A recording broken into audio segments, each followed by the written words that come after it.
Hello, welcome to Soulprint Intuitive Tarot. Today I want to try something a little bit different. Before I get there, first of all, I want to thank all of you for your amazing support, your continued good wishes, love, condolences, energy. We are receiving it and are ever so grateful for all of it. So thank you very, very much. Um, as you know, I do intuitive tarot.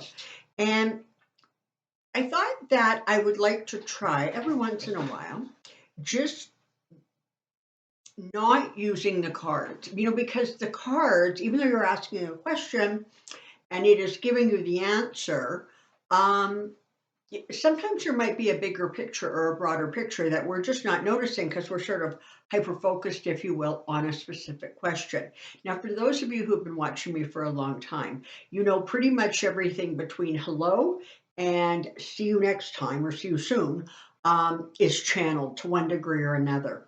But what I wanted to do is just do some direct channeling and just sort of find out what the universe would like to tell us or say to us with regards to the current political situation. So I would be curious to know kind of how Trump's doing and how that unfolds. I want to know how Biden's doing and how he's holding up to all of this. Um, and, more importantly or more broadly, I would just like Spirit to give me a bit of an overview on what we can, sort of anticipate in the political arena within the next 2 or 3 months. So we're now at the end of January. Let's take this to the end of April and see what we can see, shall we? Okay, so here we go, Spirit. Please deliver to us any guidance or wisdom that you think would be helpful and beneficial for us to know, understand, realize, or keep in mind as we move through the next 3 months.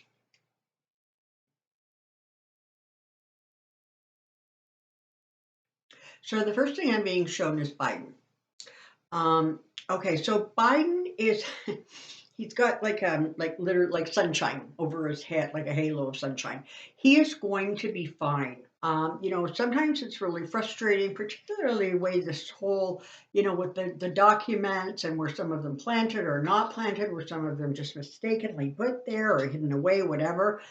It doesn't really matter in the grand scheme of things, in as much as he is going to simply move through the process easily and comfortably.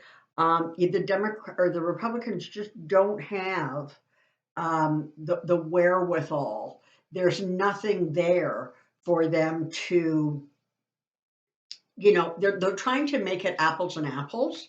And it's just so not, right? I mean, there's a big difference between mistakenly having some documents versus packing up and shipping a whole bunch of documents to Mar-a-Lago, refusing to hand them over, insisting that they're yours, and then just basically obstructing justice at every turn. Really, really different energies.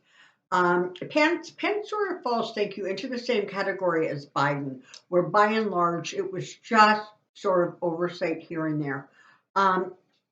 I know that the National Archives has asked other living presidents and vice presidents, former presidents and vice presidents, to check their files. And I think honestly that's a good thing, because I think sometimes things sort of get mishandled and quite unintentionally. So as far as Biden goes, he is going to weather the storm. Hello, sweetheart. Hi, Nova. He's going to weather the storm quite well. By time, the elections come around, this is just going to be a non-issue, in part because, no, you have to get down, buddy. You either have to sit or get down, okay? In part because there's going to be the whole situation with Trump and the documents is going to have moved farther ahead. And so at that point, it's going to, you just can't. There's some things you just cannot compare. And that's kind of what that situation looks like at this point in time. So As of right now, can you tell me if Biden's going to actually run? I know he has stated his intention, but is he actually going to run um, for re-election in the 2020? Yes, he is. Absolutely, he is. I'm showing a Biden Harris ticket again. I don't think he's going to change anything or rock that boat at all. So that is good news. Um, all right, what else do you want to talk to me about? What else can you share with me? So for some reason they want me to just touch on Matt Gaetz. And so Matt Gaetz is sort of interesting, right? Because his buddy Greenberg or whatever his name is, I mean, he got in really big trouble. I don't know if he's in jail yet or not, but he's been found guilty, he's been sentenced, etc. Um, so but Matt Gaetz seems to have sort of skated, and I remember hearing a few months back that there was sort of not, there wasn't an affair that they weren't going to charge Gaetz, and there was sort of talk about, I wonder how much it costs to basically get the investigation to look in another direction. But Spirit, what is it you want us to know about Matt Gaetz and the energy surrounding him at this time? Yeah, absolutely. Okay. He is going to get into trouble. It's just difficult to know where the trouble's coming from because I'm actually kind of seeing it coming from sort of a new direction, something that we're not yet aware of or privy to, that may surface and pull him in. Sorry, Atlas the puppy is on the other side of the door. Sorry about that. Okay. So that looks interesting. That feels like it's more right sort of in April, somewhere around the April timeframe. As you know, timing is always a little dicey, but so we can look for some explosions there. Is it possible that something having to do with the insurrection or having to do with the phony electorate? I don't know. They're just showing me that there's going to be some very bright light shining on him and he's going to wither under the lights a little bit. Okay, so that's a good thing. Let's take a peek, if you don't mind, Spirit, at Jack Smith and Merrick Garland. What is going on there? So, okay, so first of all, they want me to let you know that it's incredibly important to Merrick Garland that he appears beyond neutral, just beyond neutral. I've spoken about him before, and one of the things that I personally find kind of comforting is the fact that him and Jack Smith, they have a very, very similar philosophy when it comes to the law. And it's sort of one of these, no, if you broke it, that's a bad thing, and you're going to pay for it. So he is not taking this lightly or ignoring anything. He's operating with an abundance of caution. So having said that, part of the reason that the investigation under Jack Smith is going to be very helpful because, well, Jack Smith is incredibly thorough, very like methodical. His brain sort of is like they're showing me like the circuits of a computer, right? It's very, very analytical. It absorbs a great deal of data and insight and then is able to almost like shuffle it around in a way so that it makes a very clear, cohesive story. Um, and he is very, very busy doing what he is doing. Um, and that is going to go ahead. Do not be surprised. Do not be surprised if it almost feels as if there may be like a completion of investigation sort of all coming to a head at the same time.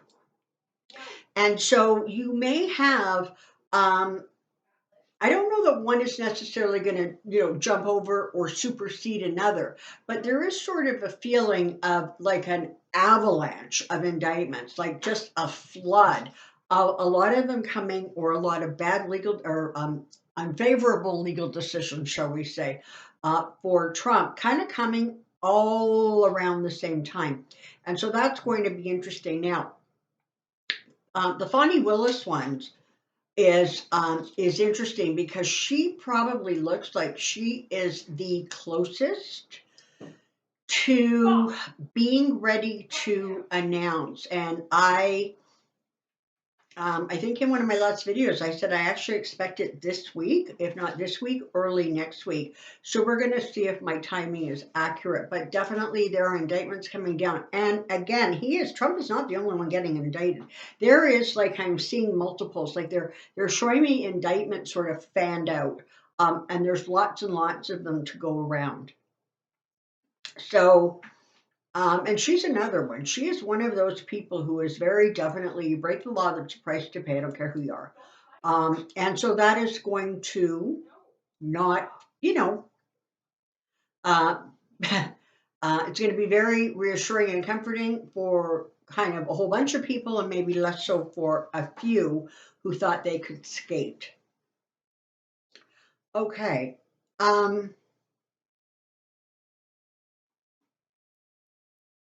Interesting. They're showing me Tish James, and it's they have like a screen up around her like desk, okay, like a screen. And so what that's telling me is that she is working very diligently, her and her team are working very, very diligently behind the scenes, out of view. Okay, so what's going on at her desk and the desks of her investigators is not being seen by the public. It's being very kept low. It's being kept very quiet, very low key, and she is just moving ahead. Again, she has laser focus.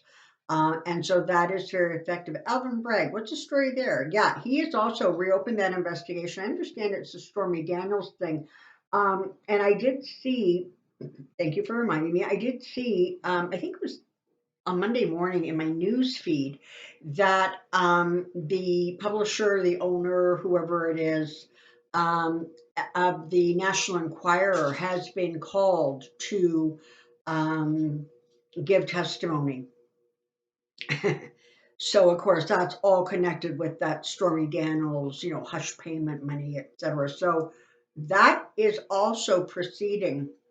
What can you tell me about the Trump kids? Looks like Don Jr. for some reason is going to have a little bit of a spotlight shone on him, and it's not going to be. I almost want to say that there could be, and of course this is for entertainment purposes only, and I have no direct knowledge, but definitely looks like there could be some sort of a public outburst or display that attracts the attention. I'm seeing somebody actually videoing a altercation between Don Jr. and the police. And there's a lot of beating my chest and don't you know who I am and who the hell do you think you are, and my daddy's bigger than your daddy. I'm going to get him to beat you up, kind of crap. But it definitely looks like there could be some sort of a problem there. Not what I'm showing is it looks like there's a substance issue. I'm seeing them trying to get him to walk that sort of straight line, touch your nose, whatever that is that they do. It doesn't look like he's going to do so well with that. So there is that. Um,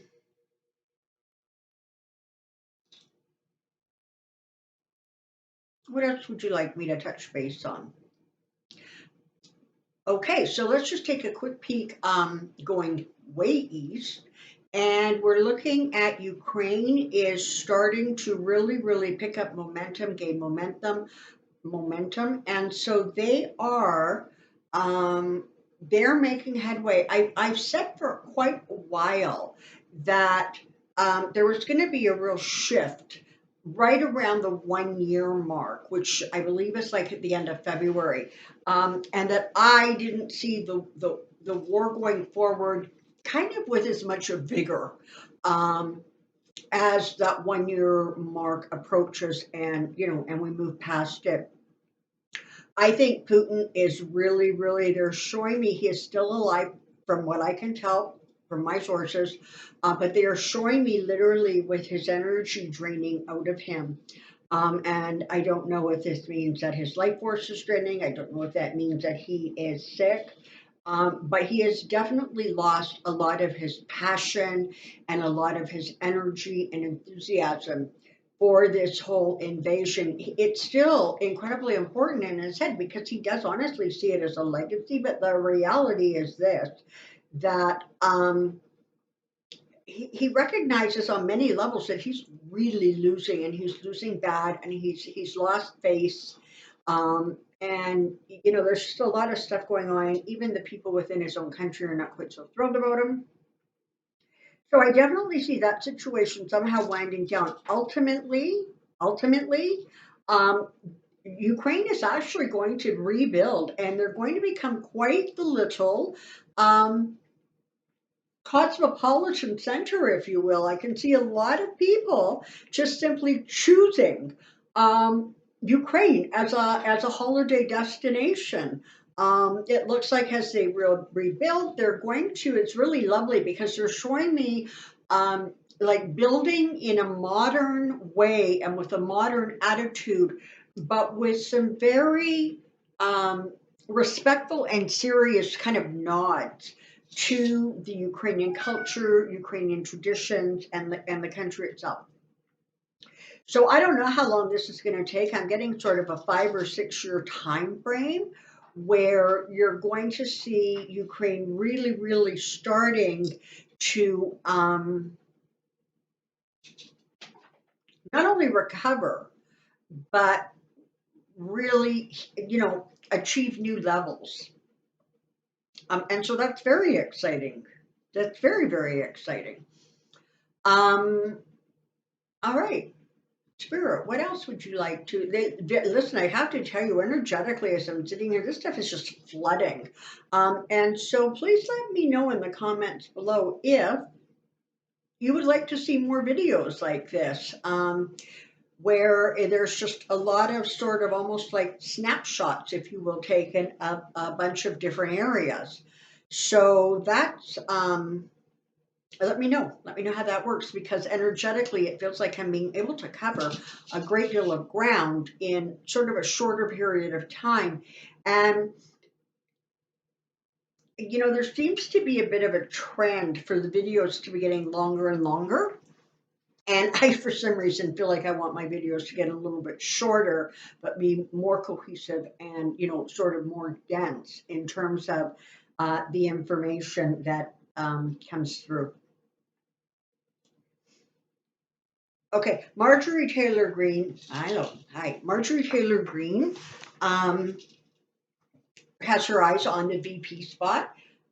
Spirit is saying there's no way that she's going to even think about getting on the ticket. Trump is going to have a problem with her because you know why? She's not stunningly gorgeous. I'm sorry, that's a sexist thing to say, but the reality is this is how Trump thinks. She's not pretty enough for me. Oh, speaking of which, I don't know if you guys heard this. This is Cyndy talking. This was the funniest thing. So apparently, when he was subjected to that deposition pertaining to the Jean Carroll lawsuit. And don't forget that there is like that sexual assault charge because of that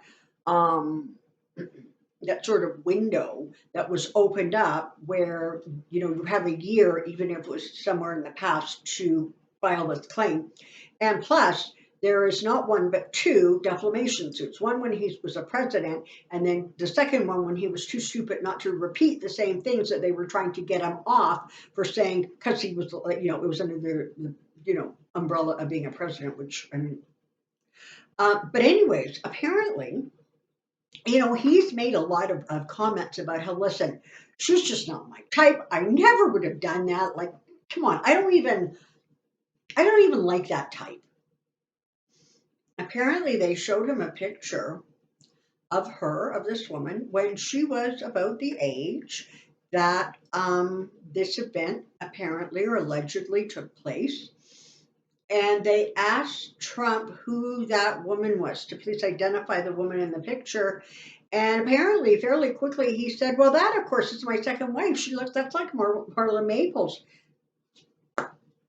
So he's not attracted to that kind of person, looks just like his second wife. So there's that. Golly gosh, I lost my train of thought. Um, yeah, so that's not going to go well for him. I'm bottom line, right? That is not going to go well for him.